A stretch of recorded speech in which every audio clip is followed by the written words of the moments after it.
नमस्ते प्यारे सखियों, मैं आपके लिए एक फिर से कहानी लेके शुरू हुई हूँ। तो कहानी का सार ये है कि आप सबको पता है कि विष्णु भगवान ने वामन अवतार लेके राजा बलि को ठगा था, उनके तप की परीक्षा ली थी। और तो पर आपको ये नहीं पता कि भगवान विष्णु ने 2 बार वामन अवतार लिया था। एक बार वो त्रिविक्रम हुए थे और दूसरी बार उन्होंने वामन रूप में अवतार लेके राजा बलि को ठगा था, जिनको शुतल लोक दिया था। तो कहानी शुरू करने पहले आपसे एक प्यारी सी विनती है, प्लीज चैनल को सब्सक्राइब कर लीजिए, लाइक कर दीजिए और कमेंट जरूर कीजिएगा। एक प्यारा सा कमेंट हमारे लिए बहुत मायने रखता है कि हाँ, आपको हमारी कहानियाँ अच्छी लगती हैं। और कहानियाँ क्या हैं, ये धर्म ग्रंथ की बातें हैं जो हम आपको बताते हैं। तो ये कथा का सार कैसा लगा है, अगर हम इस कथा को कहते हैं, तो आप अपनी कमेंट के माध्यम से हमको बताएं कि आपको अगली कहानी किसके विषय में सुननी है और क्या आप चाहते हैं, तो हम उसको भी कथा के द्वारा आपको सुनाएंगे। तो सुनिए, बहुत ही अच्छी है। तो भगवान विष्णु ने त्रिविक्रम वामन क्यों लेना पड़ा और भगवान विष्णु त्रिविक्रम क्यों, पूरी कथा को हम आपको सुना रहे हैं। तुलसी बोले, नारद जी, वे त्रिविक्रम भगवान कौन हुए, कब हुए और उन्होंने किसको ठगा? यह सब जो आपने पूछा उसे मैं कहता हूँ, आप सुने। दनु के गर्भ से उत्पन्न, दनु ये कश्यप ऋषि की पत्नी थी। तो दनु के गर्भ से उत्पन्न अत्यंत बलवान एवं पराक्रमी धुंधु नाम के प्रसिद्ध कश्यप का एक औरस पुत्र था। औरस पुत्र था। नारद जी उस दैत्य ने तपस्या से वरदानी ब्रह्मा की आराधना करके उनसे इंद्र आदि देवताओं से अपने को अवध, यानी कि हमको इंद्र आदि न मार सकें, कई याचना की। उसकी तपस्या से प्रसन्न होकर कमल योनि ब्रह्मा जी ने उसे वह वांछित वर दे दिया। उसके बाद वह बलवान धुंधु स्वर्ग में चला गया और वो चतुर्थ कलयुग चल रहा था। तो कलयुग के आदमी हिरण्यकश्यप के वर्तमान रहते समय धुंधु इंद्र सहित देवताओं को जीतकर स्वयं इंद्र बन गया। उस समय धुंधु का आश्रय लेकर बलवान दैत्य हिरण्यकश्यप मंद्रा पर्वत पर स्वच्छंदा से विचरण कर रहा था। दैत्यगण भी स्वच्छंदता से स्वर्ग में विचरण करने लगे। सभी देवता दुखी होकर ब्रह्मलोक में जाकर रहने लगे। तब देवताओं ने ब्रह्मा जी तब देवताओं का ब्रह्मलोक में रहना सुनकर धुंधु ने दैत्यों से कहा, दैत्यों, इंद्र सहित देवों को जीतने के लिए हम लोग अब ब्रह्मलोक चलें। तो धुंधु का वचन सुनकर उन दैत्यों से कहा, लोकपाल, हम लोगों में वह गति नहीं है जिससे पितामह के लोक में जा सके, क्योंकि इंद्रलोक तक तो उनका सामर्थ्य था, पर वो सत्यलोक यानी ब्रह्मलोक तक वो नहीं जा सकते थे। इसलिए उन्होंने कहा कि हम लोग में कि वहाँ का मार्ग बहुत दूर एवं बेड़ है। यहाँ से हजारों योजन दूर जन नामक एक लोक है, जहाँ गौ माताएं रहती हैं। महासुरेंद्र उनकी धूलि भी हम लोगों का विनाश कर सकती है। गौ माताओं के से उनको इतना डर था। उसके बाद 6 योजन की दूरी पर तपस्वियों से भरा तप लोक है। असुर राज वहाँ श्रेष्ठ साध्यगण रहते हैं और उनका निश्वास वायु असहनीय है। जो वो तप करते हैं, उनके जो श्वास लेते हैं, उनसे जो वायु निकलती है, उनके तप की वायु से, अगर ये अपवित्र आत्मा थे तो इनको उस वो बहुत दुख देती थी।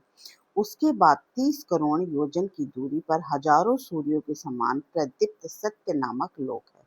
वह लोक उन्हीं भगवान का निवास स्थान यानी ब्रह्मलोक का निवास स्थान है, जिन्होंने आपको वर दिया था, जिनकी वेद ध्वनि सुनकर देवता आदि विकसित हो जाते हैं तथा दैत्य और उनके समान धर्म वाले संकुचित यानी मलिन हो जाते हैं, म्लान हो जाते हैं, उनका तेज कम हो जाता है। अतः महाभाव धुंधु, आप ऐसी बुद्धि न करें, क्योंकि ब्रह्मलोक मनुष्यों और दैत्यों के लिए सदैव अगम्य है। तो मनुष्य तो तप से प्राप्त भी कर सकते हैं, पर दैत्यों के लिए तप से भी वहां जाना नामुमकिन रहता है। तो उनकी बात सुनकर देवों के जीतने के लिए ब्रह्मलोक जाने की इच्छा वाले धुंधु ने दानों से कहा, दानव श्रेष्ठ, वहां कैसे और किस कर्म से जाया जा सकता है, इसको आप हमें बताएं। इंद्र देवों के साथ वहां कैसे पहुंचे? धुंधु के पूछने पर श्रेष्ठ दानों ने कहा, हम लोग उस कर्म को तो नहीं जानते, किंतु शुक्राचार्य निश्चित जानते थे। शुक्राचार्य दैत्यों के गुरु थे, तो निस्संदेह जानते होंगे। दैत्यों का वचन सुनकर धुंधु ने दैत्यों के पुरोहित शुक्राचार्य के इस वाक्य को सुन शुक्राचार्य जी को बुलाया और शुक्राचार्य से पूछा कि हम लोग वहां पे कैसे जा सकते हैं। तो तो शुक्राचार्य जी ने कहा कि वहां पर जाने के लिए आपको 100 पवित्र अश्वमेध यज्ञ करने होंगे, तभी आप वहां ब्रह्मलोक जा सकते हैं और ब्रह्मा जी से आपका साक्षात्कार, यानी ब्रह्मा जी आपके पास आ सकते हैं पर आप ब्रह्मा जी के लोक में नहीं जा सकते। तो शुक्राचार्य जी के इस प्रकार समझाने पर उस बंधु को अपने ऊपर तो घमंड था ही कि हम कुछ भी कर सकते हैं, तो उसने तुरंत कहा कि अच्छा, इतनी बड़ी है तो हम तप करेंगे। शुक्राचार्य के उस वाक्य को सुनकर बलवान दानवपति ने अश्वमेध यज्ञ करने की अपनी इच्छा प्रकट की। उसके बाद दैत्यों के गुरु को और अच्छे दैत्यों को बुलाकर, दैत्यों में भी सब दुष्ट नहीं होते हैं, कुछ अच्छे दैत्य भी होते हैं जिनमें प्रहलाद जी का नाम पहले आता है, राक्षसों में विभीषण जी का नाम आता है, तो ये सब और बलि जी का नाम आता है, तो ये बलि जी के पहले की कथा है। तो हमसे अच्छे दैत्यों को बुलाकर उससे कहा, मैं दक्षिणा सहित अश्वमेध यज्ञ का अनुष्ठान करूंगा, इसलिए आओ और हम लोग पृथ्वी पर चलें। राजाओं को जीतकर इच्छा अनुकूल सामग्री एवं विधि से पूर्ण अश्वमेधों का अनुष्ठान करें। निधियों को बुलाओ एवं गुहों को आदेश दे दो। निधियों यानी संपत्ति, जो संपत्तियां होती हैं उनको बुलाया गया, और जो गुह थे जो दान लेते उनको भी बुलाया गया। ऋषियों को आमंत्रित कर दिया कि आओ अब हम लोग अश्वमेध यज्ञ करेंगे और विधि पूर्वक करेंगे, इसमें कोई हिंसा नहीं होगी। तो जब हिंसा नहीं होगी तो वो पूर्ण अश्वमेध यज्ञ होगा, तो उससे हमारा मनोकामना पूर्ण होगी। तो देविका ऋषि को आमंत्रित करके वो देविका नदी के तट पर चला गया। वह पुनीत उत्तम नदी, कल्याणदानी तथा सर्वसिद्धि कारिणी है। उस प्राचीन स्थान पर पहुंचकर हम अश्वमेध यज्ञ करेंगे। तो वो तब गंगा जी जन्म से पृथ्वी पे नहीं आई थी, ये तब की कथा है। देवों के शत्रु दुंदु के उस वचन को सुनकर दैत्यों के यज्ञ कराने वाले शुक्राचार्य ने ठीक है ऐसा कहा और प्रसन्नता पूर्वक उन्होंने विनिधियों को आदेश दे दिया। उसके बाद भार्गव श्रेष्ठ शुक्राचार्य ने पापों का नाश करने वाले देविका के प्राचीन तट पर अश्वमेध के अनुष्ठान के लिए दुंदु को दीक्षित कर दिया। ब्रह्मा शुक्राचार्य की अनुमति से उनके शिष्य तथा भार्गव गोत्रीय विद्वान ब्राह्मण उस यज्ञ में सत्य से अमृत बने। मुनि शुक्राचार्य की अनुमति से दैत्य स्वामी ने स्वभानु आदि असुरों को देवस्थान पर यज्ञ भाग का रक्षक और भोक्ता बनाया। उसके बाद यज्ञ आरंभ हुआ और अश्व छोड़ा गया। असलोमा नामक विराट दैत्य घोड़े के पीछे चला। महर्षि उसके बाद यज्ञ के धुएं से पहाड़ों के साथ पृथ्वी आकाश दिशाएं विदिशाएं भर गईं। आकाश में फैले उस उत्कृष्ट सुगंध वाले धुएं से मिली हुई वायु ब्रह्मलोक में बहने लगी। उस गंध को सूंघकर देवगण उदास हो गए। उन्हें पता चल गया कि दुंदु ने यज्ञ की दीक्षा ग्रहण की है, एक अनुष्ठान कर रहा है। भाई स्वाभाविक है, सबको दुख ही होगा कि उनका राज्य ही उसने छीन लिया था। तो उसके बाद इंद्र सहित संसार के आश्रय और शरण देने वाले भगवान दुंदु के शरण में, जनार्दन की शरण में चले गए। कमल नयन को धारण करने वाले वरदानी जनार्दन देव को प्रणाम कर सभी देव ने भय से विकल वाणी में कहा, देवों के दिख को दूर करने वाले, चर और अचर के कल्याण करने में नियत उद्यत रहने वाले देवादिदेव विष्णु, आप हमारा निवेदन सुने। धुंधु नाम का एक बलवान दैत्यपति शंकर जी से वर प्राप्त कर लेने के कारण बढ़ गया। उस बलवान ने सभी देवों को पराजित कर त्रिलोकी को अधिकार के छीन लिया है। हरे पिनाक धारण करने वाले शंकर के सिवा हम देवों का कोई रक्षक न होने से वह असुर उपेक्षित रोग की तरह बढ़ रहा है। जैसे किसी रोग की उपेक्षा कर दी जाए तो वो बढ़ता जाता है, उसी तरह उन्होंने धुंधु का उदाहरण दिया। इस समय ब्रह्मलोक में शरण लिए हुए रहने पर भी हम लोगों को जीतने के लिए तैयार होकर शुक्राचार्य के मतानुसार यशोमेध में दीक्षित होगा। वह दैत्य 100 यशोमेध यज्ञ कर दैत्यों पर विजय पाने के लिए ब्रह्मलोक में आक्रमण करना चाहता है। इसलिए जगतगुरु आप यज्ञ को विध्वस्त करने का उपाय बिना बताए सोचे, जिससे हम लोग निश्चित हो गए। सभी देवताओं को वरदान देकर उन महाभावों ने उन सभी देवताओं को लौटा दिया और महान धर्मध्वज के नाम पर पाखंड रचने वाले दैत्य धुंधु को अजय समझकर उन्होंने उसे बांधने का विचार किया। इसके बाद विष्णु ने बौना का रूप धार लिया और देवका नदी के जल में देह को लकड़ी की तरह निर्लम्ब छोड़ दिया। खुले हुए केशों वाले क्षण मात्र अपने आप डूबने उतराने लगे।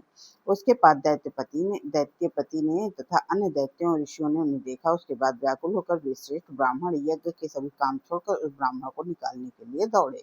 विष्णु जी ने अपने आप को उस जल में ब्राह्मण का रूप धारण करके छोड़ दिया था। सभी सदस्य यजमान एवं अतिथि मृत्यु ने डूबते हुए बौना के आकार वाले ब्राह्मण को बाहर निकाला। उसे ये बतलाओ, तुम यहाँ क्यों गिरे अथवा किसने फेंका? उससे वचन सुनकर बार बार कांपते हुए धुंधु से कहा, आप लोग इसका वरुण पुत्र में उत्पन्न प्रभास नामक एक ब्राह्मण थे। वे सभी शास्त्रों के तात्पर्य को जानने वाले बुद्धिमान थे। उनके 2 पुत्र उत्पन्न हुए, दोनों ही अल्पबुद्धि अत्यंत दुखग्रस्त थे। मेरा बड़ा भाई और मैं छोटा। अयदत्तो मेरा बड़ा भाई नेत्रभास नाम से प्रसिद्ध है। मेरे पिता ने कौतूहलवश मेरा नाम गतिभास रखा और महाधुंधु के पिता का निवास स्थान सुंदर, आनंददायक, स्वर्गीय गुणों से युक्त एवं मनोहर था। उसके बाद उसके बाद दिनों के पश्चात हम दोनों के पिता स्वर्ग चले गए।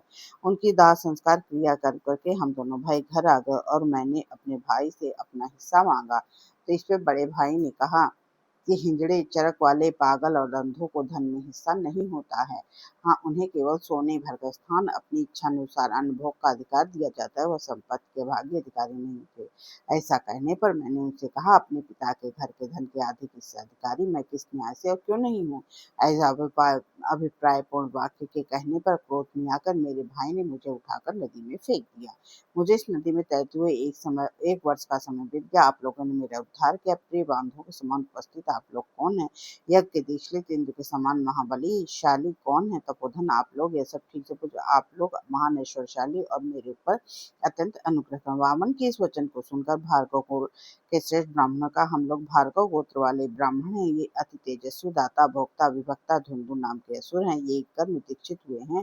देवेश वामन में ऐसा कहकर सभी भार्गव गोत्रीय असुर स्वामी धुंधु के वामन प्रयोजन का बताने लगे और अपने अभिष्ट पदार्थ की मांग करे। मैं आज आपको घर, सोना, घोड़े, अतीम, हाथी प्रदान करूं। दैत्य स्वामी के उस वचन को सुनकर विप्ररूप का धारण करने वाले भगवान वामन ने दानवपति धुंधु से कहा, अपने स्वार्थ का साधन वाला वचन कहा, सहोदर भाई, जिसकी पैतृक संपत्ति को ले गए उस समर्थ को जो कुछ मिलेगा उसे क्या कोई दूसरा नहीं छीन लेगा? महाभाव, आप दिए हुए की रक्षा करने में समर्थ श्रेष्ठ हैं। ब्राह्मण को दासी, दास, नौकर, घर, रत्न और अच्छे वस्त्र दें। दैत्य मुझे तो परिमाण देखकर केवल 3 बग भूमि दे दें, अधिक की रक्षा करने में मैं समर्थ नहीं।